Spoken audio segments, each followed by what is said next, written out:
Steady, go. All right, welcome everyone. Welcome. Hello, hello. Welcome. My name is Joel Setto. Of course, I'm with DataWorks. We're going to be done in a tight 45. Mr. John Hollingsworth, John, wave to the camera, is the author of the educational bestseller, Explicit Direct Instruction, Part 1 and Part 2. Actually, it's just first edition or second edition, but I think it sounds cooler when you say Part 1 and Part 2. He's been in about 35,000 classrooms. He has a lot of mileage. He does organic grape farming, and he's a musician. Look him up sometimes. Absolutely fantastic stuff.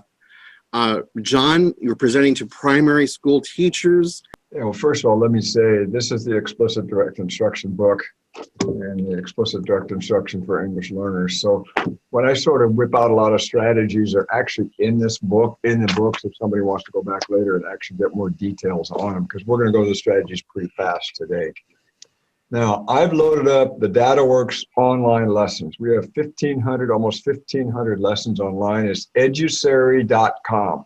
Joel, you can put some information in there, or you're going to contact the school later with that. So I'm going to type the word in the search bar, posters. And I'm going to come up with the posters. And these are mostly teacher strategy posters. There's other posters for students. But I'm going to do the first one, remote learning. Now I can blow it up right here. I can blow it up over here. And you can get the poster, download it yourself. But Joel's probably going to put it in the chat. So I'm going to blow it up right here. Okay, so these are some things we're going to use.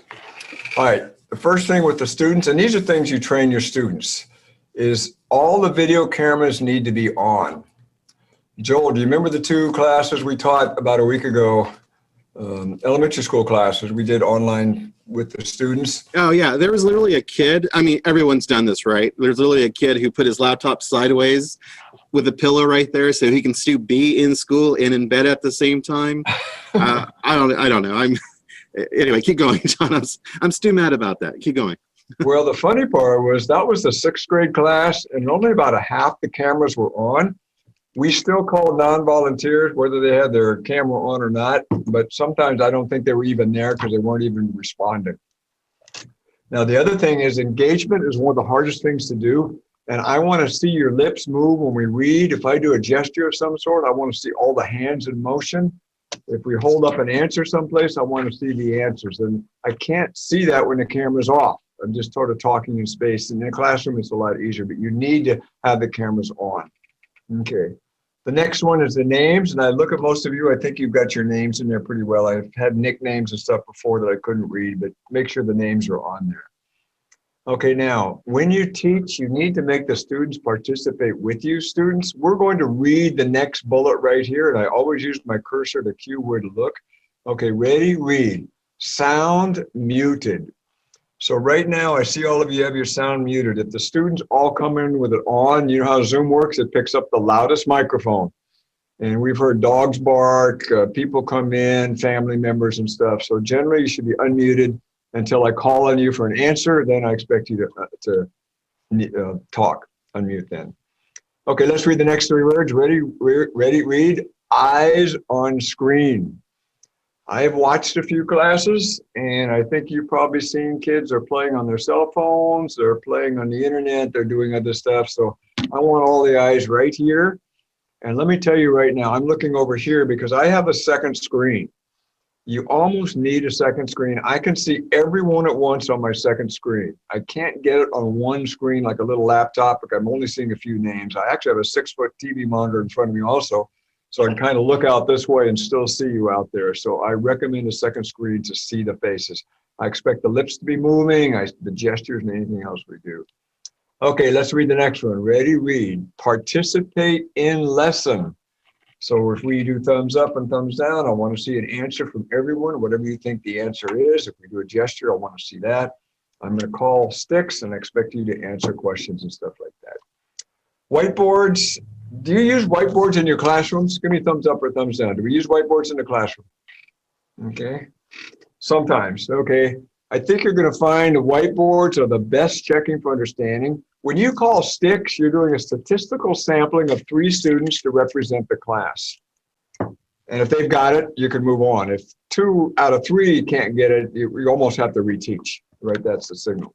With whiteboard, you see all the answers at once. You can sometimes see mistakes students did. You can actually kind of do an error analysis, just what you see. If you've got less than about 75 or 80% correct answers, it's boards down and reteach. Just reteach and come up again. Do we have any first grade teachers? Let me see. Okay, I was teaching, you probably remember the lesson is to put a period or a question mark at the end of the sentence.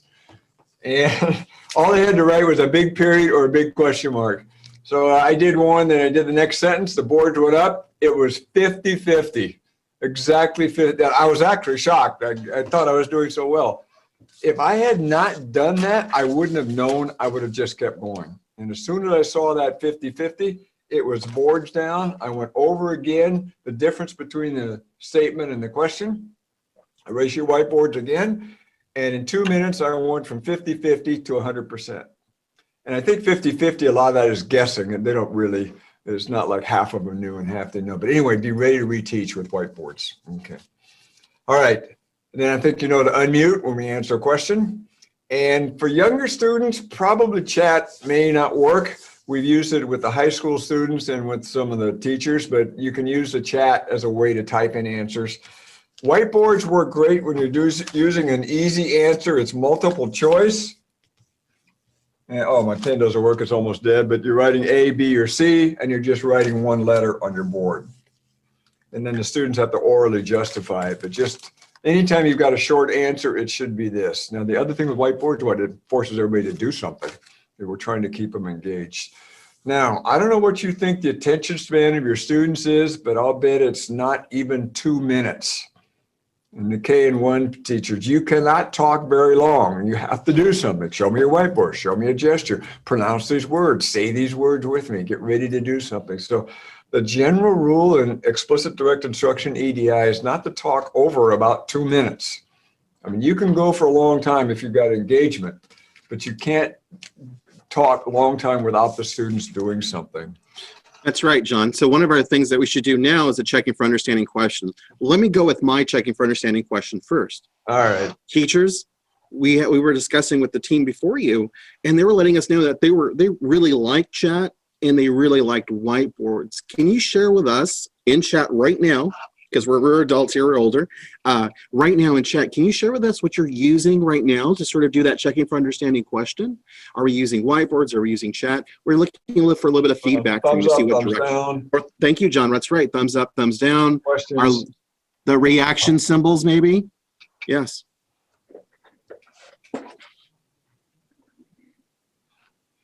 Okay, someone wants some whiteboards. That's for darn sure. That's okay. I love whiteboards. Okay, I see everything on there. Yeah, good. You know, Joel, I don't like thumbs up and thumbs down in the classroom. It's too mushy. The kids just kind of look around and they kind of copy people. I think it's justifiable for remote teaching. Well, especially Thursday, especially Friday professional development. Hey, did everyone get that? Yeah. Let's move on. All right. So I'm pressing the escape key and I'm getting out of the full screen. I'm going here back to my search results and I'm doing the one called student engagement. And Joel, do you remember the lessons we taught, the 2nd grade and the 6th grade? The 6th grade, half the students had the cameras off. They didn't know complete sentences. They were very shaky. The 2nd grade was a lot better. They all answered questions. They all had their eyes on the screen. They knew to use the gestures and stuff. So part of your job is to teach the students how to behave.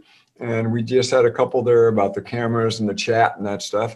And now we're going to do some more that are directly related to more like engagement. And actually, they're really strong EL practices. They're not called EL practices on this page. They're called student engagement practices to keep the kids with you, make them do something. I taught a lesson one time, the teacher counted and he said, John, you did 90 interactions in 45 minutes. So I was doing 2 per minute. And the kids were just like this. And when the bell rang, the kids couldn't believe the period was already over. So, wow, that went by fast. That's because the kids were doing a lot. They weren't just sitting there. All right, so these are our strategies right here for engagement. And let's read the first one together. Ready, read. Pronounce with me.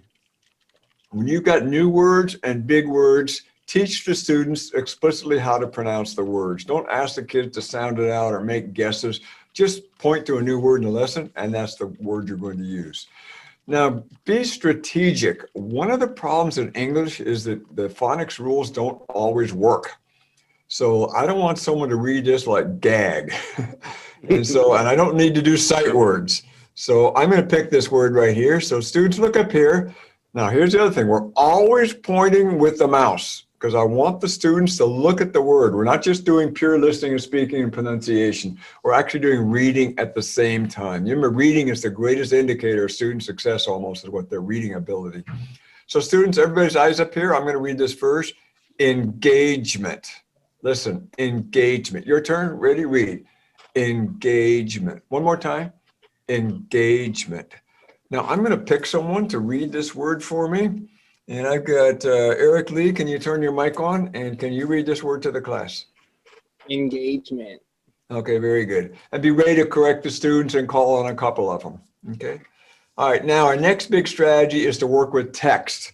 We're going to read text first and have the kids read after it. Now my general rule, now show me yes or no if you're K to 2. Do we have K2? Okay, you remember K2 is learning to read, and then is what? Reading to learn.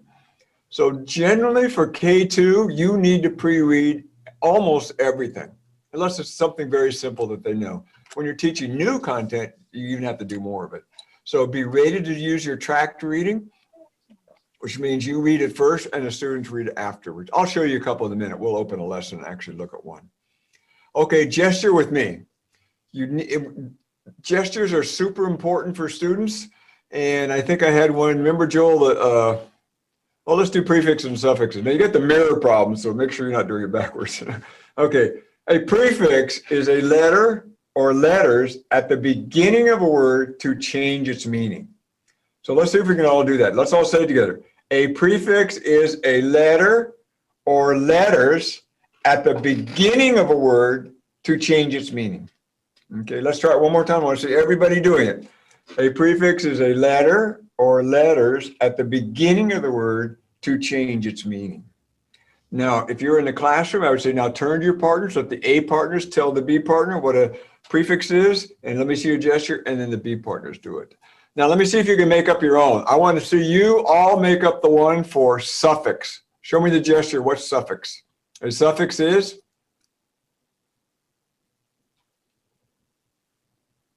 I think we got it. Yeah, it's exactly the same thing, right? Except now we're doing it at the end of the word. All right. Now, John, really quick light here. By the way, fantastic so far. Track with me, read with me, though. Hey, when it comes to our English learners, John, I think you kind of fast forward just a little bit. Track with me, read with me. Dr. Sylvia Barr, the co-author of the book, talks about reducing the linguistic demands on an EL student by tracking with me and reading with me before the lesson begins or before the heavy learning begins. What's your thoughts on that before you move on to PairShare?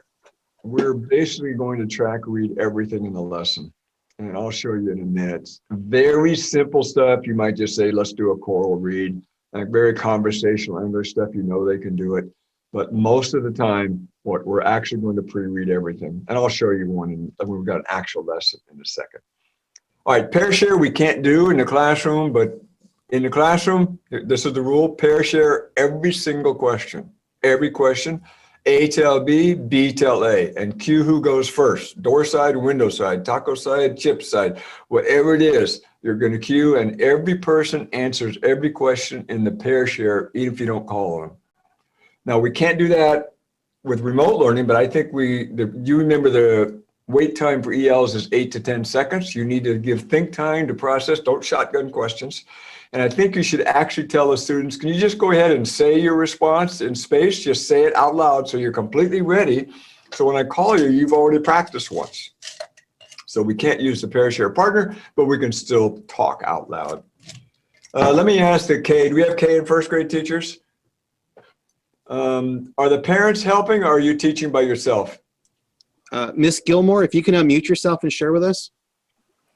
Yeah, mostly teaching by myself, but the parents help with independent work, like after school. Okay. All right, so, but I think you could still have the students practice the sentences and stuff on their own. and at least have them speaking. And then you call students to report out and do it. All right. Attention signal in the classroom, eyes front, back straight. That's for when you're doing a lot of pair shares to bring the students back to you right away. Okay. Whiteboards, we talked about that. Now, complete sentences.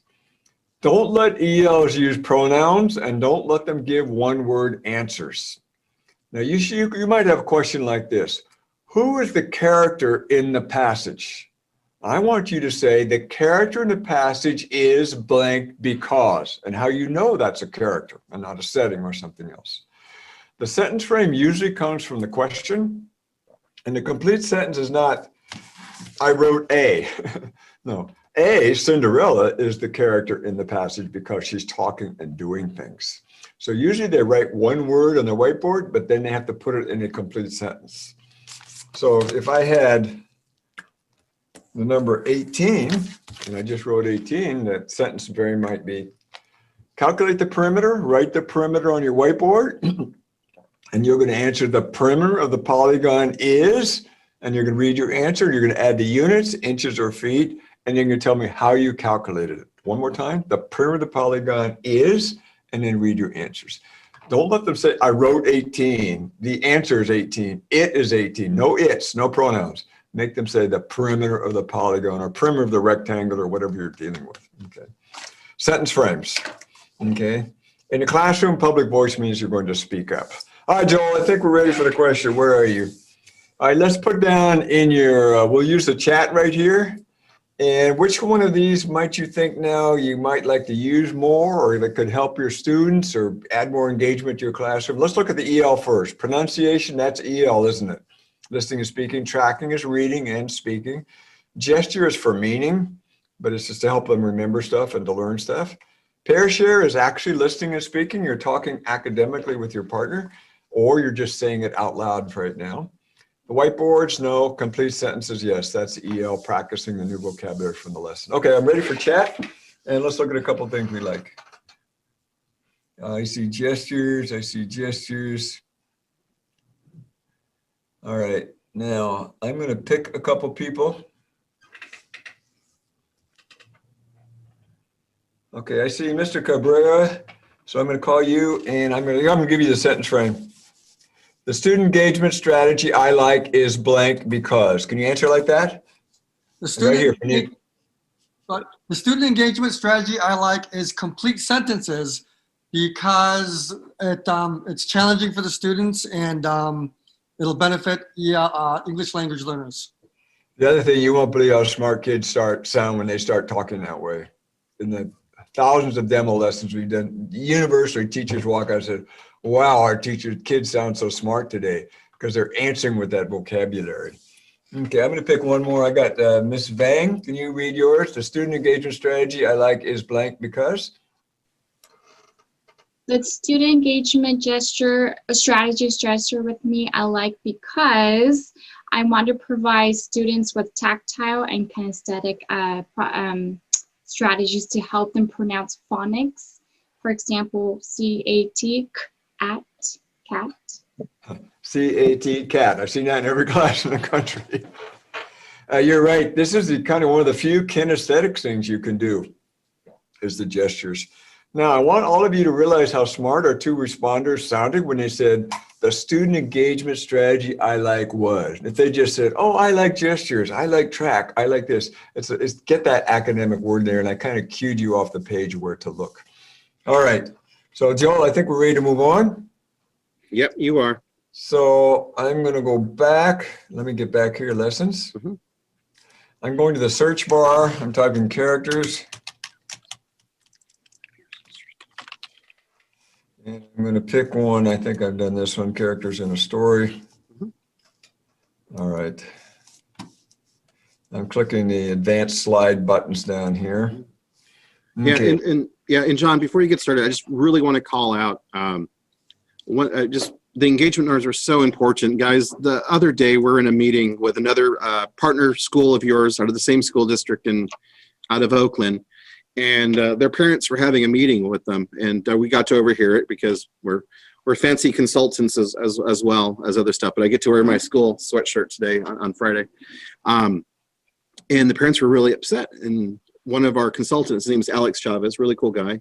He kind of stops the meeting and he's like, I get why your parents are upset, because they've been watching a real-time YouTube video for 20 minutes. And ever since then, we're like, man, engagement norms, let's figure out a way to grab our kids, especially our EL guys, right? Grab them and bring them into us. Let's just figure out a way. John, you're set up. Go ahead. Okay, this is the learning objective. I'm going to use the strategies from our norms. I'm going to pre-pronounce a couple of words. I'll use the track reading. But the other thing for ELs, it's language and vocabulary. So you better write this down. Teach 2 to 3 to 4 vocabulary words in every lesson. In the DataWorks lessons, we flag a few on purpose. Now, this word characters, that is content for ELA. That's going to be taught automatically in a couple of pages. You need to teach this other, what's called academic language. I thought it's called Tier 1 or Tier 2 in the Common Core. The ones that go across curricular areas: identify, correspond, determine, interpret. So try to pick up a few of these words in every lesson. And ELs, the research says this is the vocabulary they're struggling with, is this generic academic language, not content specific, but generic language. One time, and Joel, remember, an EL told me he couldn't answer the state test because he didn't know what the word passage meant. I said, no, we don't use the word story anymore. Who's the character in the passage, in the excerpt, in the paragraph? Okay, make sure we got that vocabulary. We're cueing the kids to talk like that. So anyway, I'm going to teach this one first. Students, we have a new word up here. This word is identify. Let's all say the word identify. One more time. Identify. It has a little number 1. So down here, it tells us what it means. So identify means to find. Now, hint, every time you give a definition, you have to stop and give multiple examples. So students, I can identify my pen because right here, because I know which one it is. I can identify my marking pens. I can identify or find my popsicle sticks. I can identify my teacher by pointing to my teacher. So give some examples, okay? Now here's a couple tricks you can do. Cross-reference the brain, which is merely chanting. So if I say identify, you're going to say what? Find. And if I say find, you're going to say identify. Are you ready? Okay, identify. Identify. Find. Okay, this is just chanting. Now I'm going to ask you what identify means. I want a complete sentence. Identify means, and we got the definition down here, but I want you to put it in your own sentence. That you can what? I can identify my dog, my TV, my house, my car. Okay, so be ready with your sentence. Now we can't pair share, so I want you to just say it out loud. Identify means, and give me your own sentence. I can identify. Okay, are you ready? Let's see if I've got some people down here. I see Jason. Can you unmute and give me what identify means and give me your sentence? Identify means find. I can use identify in this way. I can identify my truck because it's white. Oh, very good. Okay, one more. I see Coach Brandon. Okay, can you give me a definition and your own sentence? All right, the definition of identify is find. I can identify my clothes because they look like mine. Okay. Okay, I think we can see that. If the students are stuck, you got the cue and prompt and give them a sentence. Okay. All right, so now I'm going to use the track readings. This word is characters. Let's all say the word characters. Okay, eyes up here. Okay, now time out. This is actually a K lesson, but it could work for probably multiple grade levels. Characters is in several grade levels. So I'm going to do it. Let me drop the scale down a little bit. For K, you're going to have to read about 60 words a minute. I can't read. We will identify characters in the story. I've got to read very, very slowly. I'm probably going to have to use echo reading, where I'm going to read a few words and then you're going to read after me. Okay, students, I'm going to read a couple words and you read after me. Get ready. Are you ready? We will, your turn. We will identify, your turn. Identify characters, characters in a story, in a story. Now you might not, now let's try the whole thing. Ready? Go. We will identify characters in a story. Don't be afraid to read this 2 or 3 times. Use the echo reading, the reading, and don't read it any faster than that. You've got to force yourself to be slow. Now, I'm going to pick someone to read it. If you can read it, that will be fine. If you're getting stuck, I will use the echo reading and you'll just say it after me because we're all going to read no matter what. Okay, Carlos Rodriguez, can you read the objective to the class? Unmute and read it out loud to the class. We will identify characters in a story. Okay, now let someone be a struggling. Sandra, can you be like a struggling student? We will identify Okay, let me say characters. Can you say characters? characters In a story. in a story. Okay, but see, you can use the echo reading if you have to.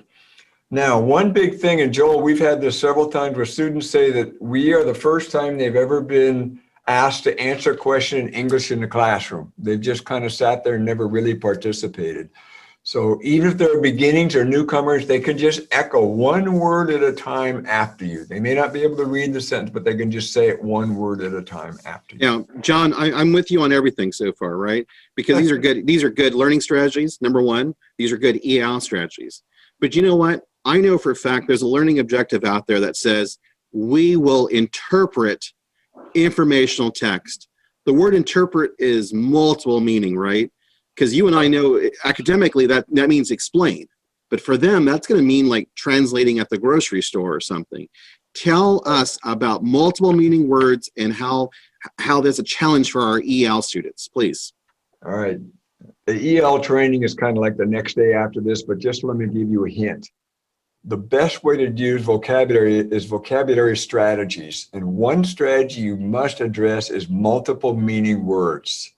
ELs will think the word they know, the meaning they already know is the meaning of the word. Now, I think right triangle is a perfectly good example. I think everyone thinks this is the right triangle because it goes to the right side of the page. Students, you already know the meaning of right. It's like to go this way, to the right side, like your right hand. Right has a brand new meaning today. Right in math means 90 degrees. It's like this, 90 degrees. Okay, so acknowledge the first one and give the second definition. And I'm going to tell you something, the STAR test or the California test usually puts the right angle at the top of the page. So don't let the kids memorize a shape. They have to memorize conceptually. A right triangle has a 90-degree angle. It doesn't matter how we draw it. Okay, now the perfect checking for understanding here would be everyone draw a right triangle on their whiteboard and show me and tell me. You're going to say this, whatever you draw, this is a right triangle because. Okay. Okay, Joel, I think we got that. Beware for multiple meaning words. Do any of you teach adding fractions with common denominators? And I forgot what grade level it is. Okay, the EL student got totally mixed up because he was thinking common meant like average, like a common dog. He didn't realize common, like 1/4 and 2/4 means the same denominator. Common means they're the same.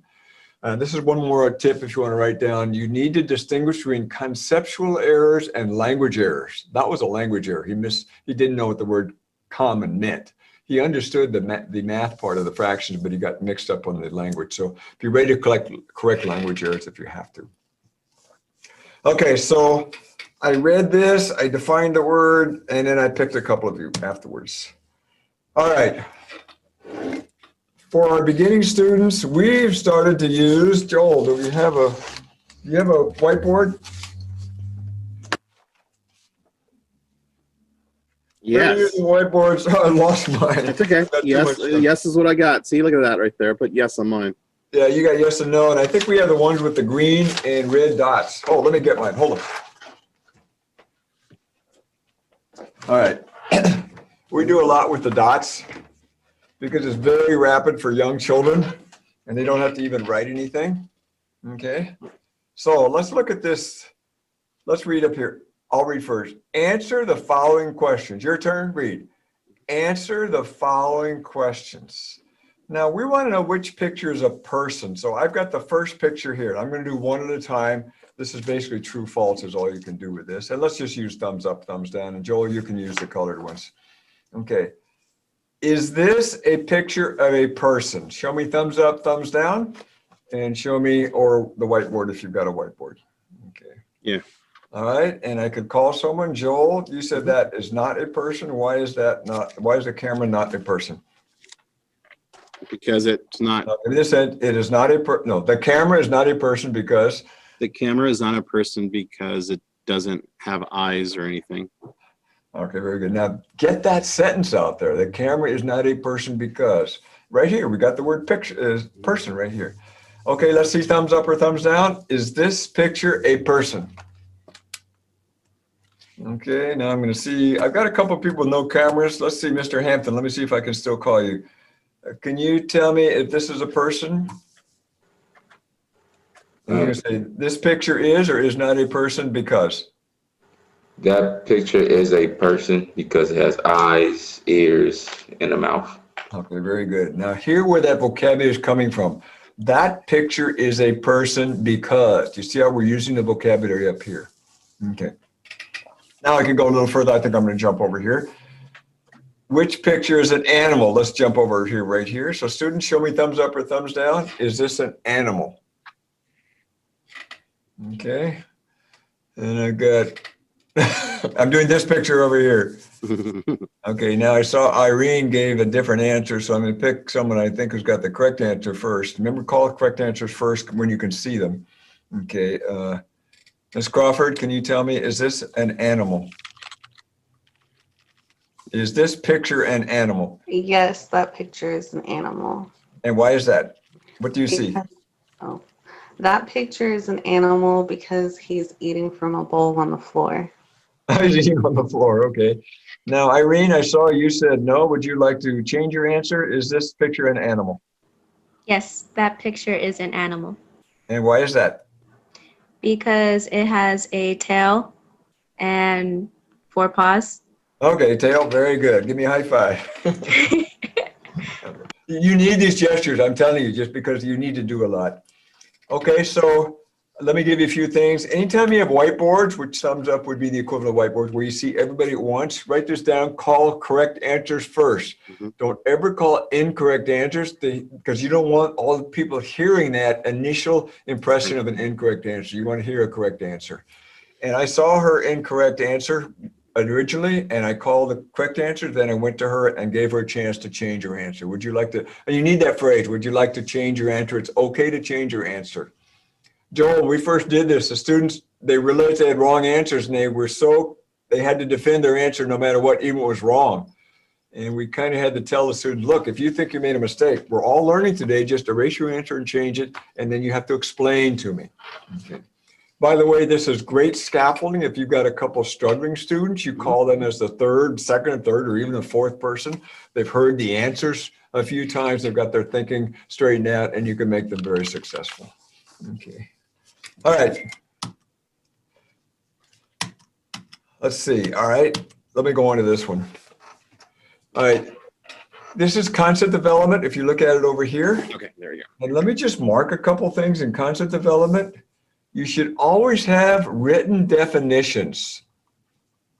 So a character is, a character trait, a complete sentence is, a sentence, a question, whatever it is, written definition, have the kids read that definition. It's part of their academic learning is to read the definitions. Then we have examples. These are actually labeled examples. You see where it says character in blue, and then we've got the frog, we've got these in here. Non-examples will work sometimes. Sometimes they confuse the issue, but it's a good thing so they can distinguish between examples and non-examples and a checking for understanding question, a higher order checking for understanding. So, Joel, do you remember our gestures? Written academic definition. Let's do it. What do we got? Written academic definition. Then what do we have? Multiple examples and higher order checking for understanding question. Okay. I'm going to use my tracked reading. I'm going to watch the clock. Oh man, we need to hurry and get out of this. Okay. A character is a person, animal, or thing in a story. Let's read together. A character is a person, animal, or thing in a story. And we've got some characters down here. We've got Josie and we've got the dancing frog. So let's look at me. A character is a person, an animal, because animals have funny ears, or what? A thing in the story. So let's say that together. Ready? Say, a character is what? A person, an animal, or a thing in a story. Now, this is the next part that's super important. I'll read first. Characters talk or do something. Your turn. Characters talk or do something like a person would do. So show me what characters do. They what? They talk or what? Do something. One more time. Show me what they do. Characters what? Talk or do something. Now, I can't tell you important this is later. When you ask a student, is this a character? And they sit there like this, you're going to say, can't you use the gestures to give cues? They're great cues. Okay, so why is this a character? Okay, let's look at our story. I would use a track reading, but for right now, I'll speed up. One day, a little girl named Josie was crying at the park. Look, we have a person, Josie. What's she doing? She's crying. She's doing something. That is a character. She lost her ball. And then we read, she lost her ball. The dancing frog said, I have a gift for you, Josie. Look, dancing frog. He's what? Doing something what a person would do. And he's actually talking. I have a gift for you, Josie. Okay, I'm speeding this up right now, but make them raise their voices for the pitch. Read this a little bit lower. Read every sentence in here. You read and read afterwards. And then we have a checking for understanding question. I'll just explain the checking for understanding. Okay. Can the monkey be in a story? Monkey can or cannot be a character in a story because could this character be a monkey could this monkey be a character in the story?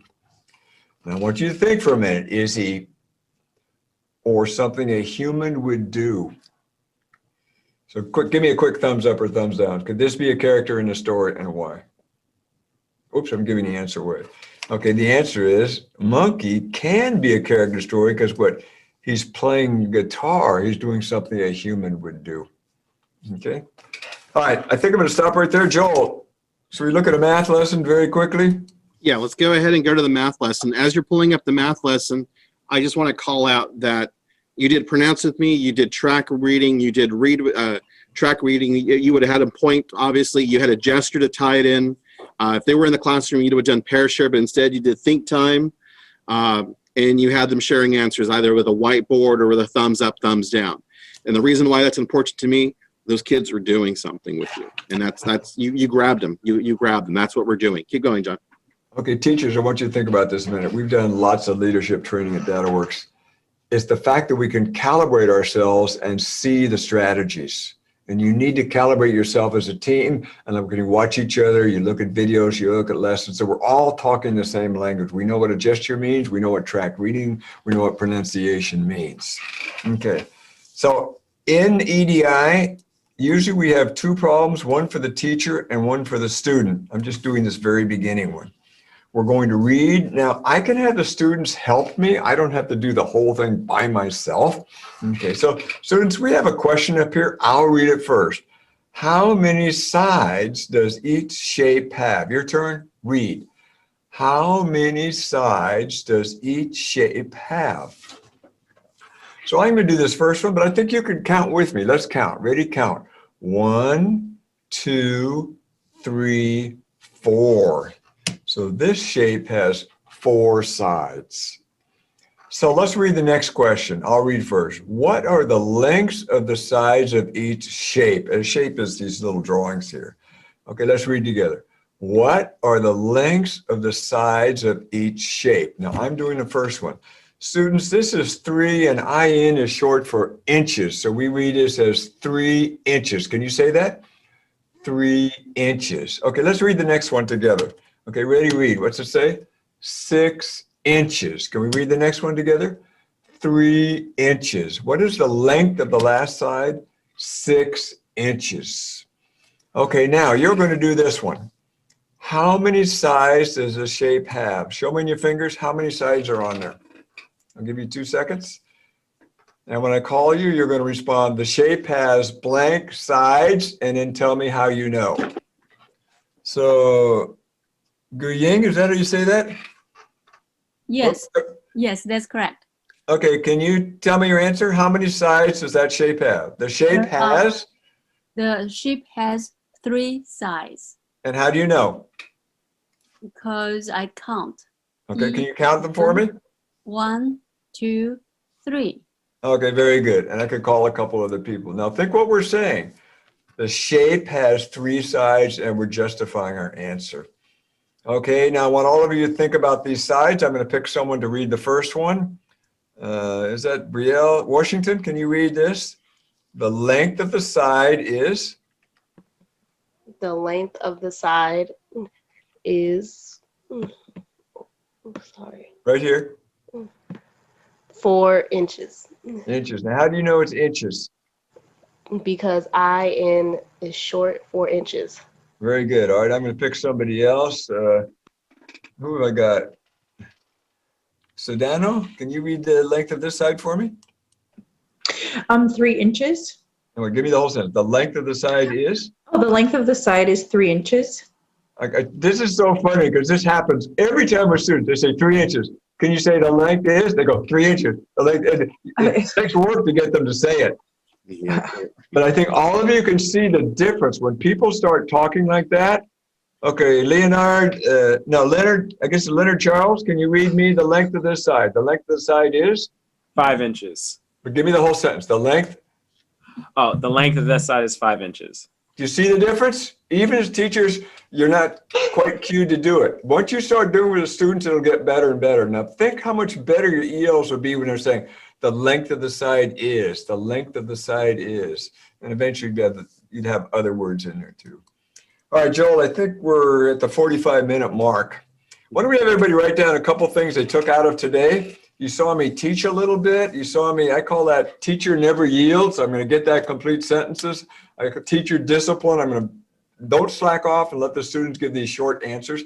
And we did what? We looked at the poster, the red poster, our norms for the poster. We talked about some virtual norms for remote teaching. So let's just write down a few things here. Wait, what's this question? What do you mean by conceptual errors? Oh. I think they were discussing. Yeah, you can answer that when you're bringing up the concept development idea.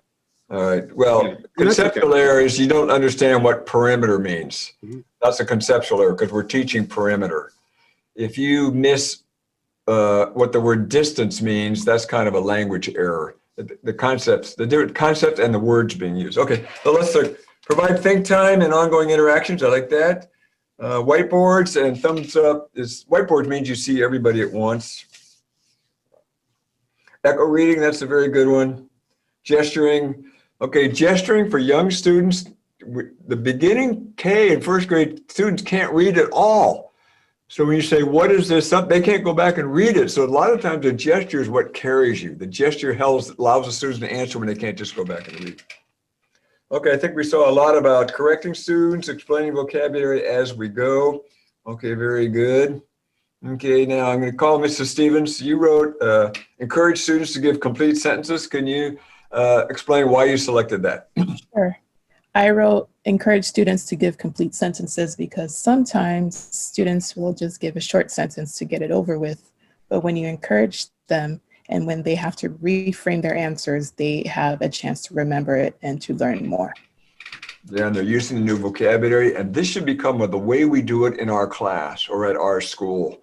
And I'll tell you, next year when students come in trained, it's even easier for you because the students are already used for that. Oh, the complete sentence that encourages comprehension.